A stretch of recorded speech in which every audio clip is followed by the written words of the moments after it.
Hát, első kiküldetésünk, megyünk, haladunk. Előttem megy a kisgyerek a főnöknek a Ford truckjával. Előtte meg a két kamionunk húzza a nagy távfutókat. Megyünk dolgozni. Időjárás jelentés. Nem tudom, hogy látszik-e, közben utat is kell figyelnem, mert csúszik. De mínusz 22-t mutat az óra. Én egy 5500-os Dodge Ramot vezetek utánfutóval. Csinálunk így majd.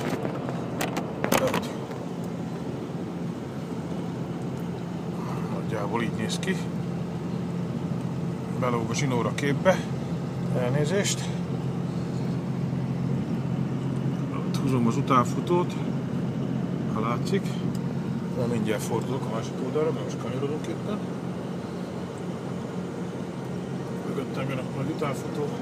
Húzom a nagy furószárakat magam után. Előttem meg mennek a fiúk. Haladunk itt konvojba az autópályán. 90-100 toljuk neki.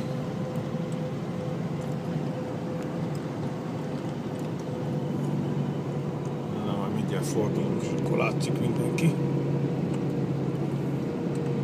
Ott mennek a kamionok. 2.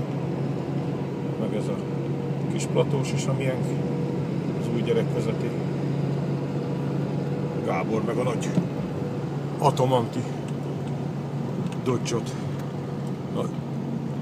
Nagyon erős kis autó ez. Hú, de szeretem. Kőkemény. Fullos. Mindent a kormányról irányítasz. Hangot, zenét. Közben itt nekem be van dugva telefon. Vannak még a többi telefonok, céges telefonok.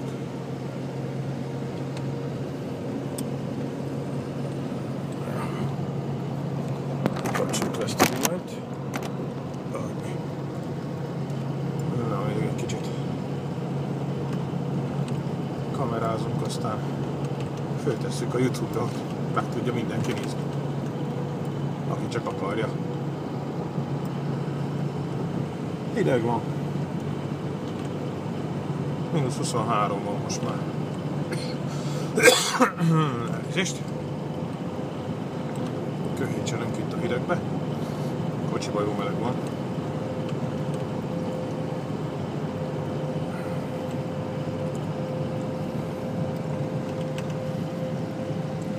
Túljuk neki 1000-re, illetve 100-zal.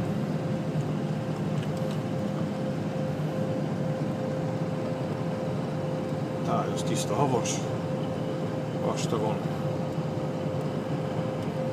Mozog a kép, elnézést, de nem tudom egyenesebben tartani a telefont. Na, csókolok mindenkit! Jók legyetek, sziasztok! Bye!